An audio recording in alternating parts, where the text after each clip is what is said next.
I have played this game before. So I have played this game before. I grew up playing Crash Bandicoot and Spyro the Dragon and Croc and Gex on PlayStation. Twisted Metal 2, Twisted Metal in general, Metal Gear Solid. This is my childhood. I have not played Crash Bandicoot in easily 15 years. This game was gifted to me by the community, and I have yet to play it on stream. And this year felt like the year to check out some Crash Bandicoot. We're here, baby. We're in.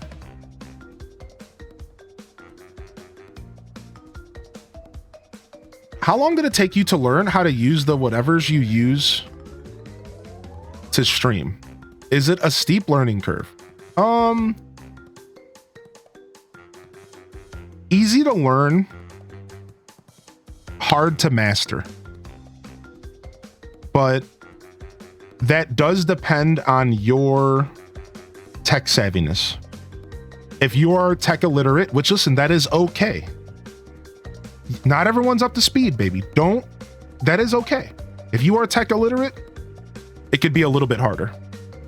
But if you know your way around technology somewhat, specifically we're talking computers and Windows, and it's not really that bad of a learning curve at all. It doesn't take much to stream. The truth is that anybody here probably could set up a stream within 10 minutes right now. You download a single program, you load up a PC game, and you press go live on Twitch with your stream key. You don't need a camera, you don't need a microphone. That's when you start to go up the ladder. But if we're talking about literally just turning a stream on and connecting it to Twitch, 10 minutes of your life. Literally, that's it. And probably anybody here can do it. Laptop, you could do it on your phone, you could do it any device you have in your house. So yeah, it's not bad. Appreciate all you do in this amazing community so much. Oh, thank you, Coco. Thank you, Coco, for 22. And thank you, Bird, for 32 as well. So, but again, we're talking about literally the basic of just turning a stream on. I'm making it sound easy because it is in a sense. But when you start to climb up that ladder and now you want to introduce a microphone, now you want to introduce a camera, now you want to introduce Switch gameplay or console gameplay, then it gets a little bit more complicated. So that's why I said I think it's easy to learn, but it's hard to master. Right. Let's see, it's not bad. We do have a community called Hyrule Gaming Group, Goddess. And if you go to that Discord link right there, if you're interested, the Hyrule Gaming Group is actually my creative collective. It's actually where this all started for me, and I call it the Creative Collective because it's creators coming together to support one another. And we're not just talking with views, we're talking being around like-minded individuals who also create, from musicians to artists to YouTubers to Twitchers. And if you're interested, I would join that Discord. We have a Tech Talk and Help channel. We have almost 100 creators in our network, over 100, I think. And it might be a good place to kind of get yourself started if you need any help. I'm there, and you can reach out to me, and I'll do my best to help you out, all right? So. All right, sick. We're locked in. 12 games at Christmas. Game number 3, chat. On my 12th game, or on my 3rd day of Christmas, my true love gave to me Crash Bandicoot.